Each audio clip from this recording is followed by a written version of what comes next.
بسم اللہ الرحمن الرحیم الحمدللہ رب العالمین الصلاۃ والسلام علی خاتم النبیین اللہم صلی علی سیدنا محمد وعلی آل سیدنا محمد۔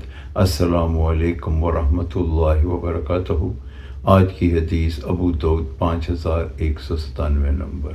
امام المرسلین خاتم النبیین حضرت محمد صلی اللہ علیہ وآلہ وسلم کا ارشاد عالی شان: سلام میں پہل کرنے والا شخص اللہ تعالیٰ کے سب سے زیادہ قریب ہے۔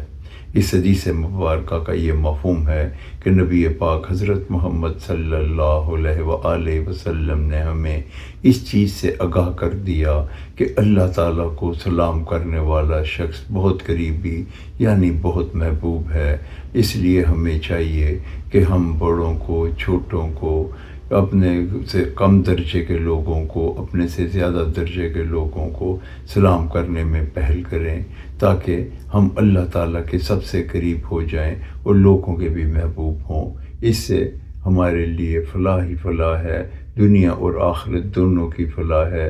دنیا میں لوگ آپ سے پیار کرنے لگیں گے اور روز محشر بھی نبی پاک صلی اللہ علیہ وآلہ وسلم کے فرمان کے مطابق کہ اللہ تعالیٰ کو وہ شخص بہت محبوب ہوگا، اور جو شخص اللہ تعالیٰ کا محبوب ہے اسے نہ کوئی فکر ہوگی نہ غم ہوگا۔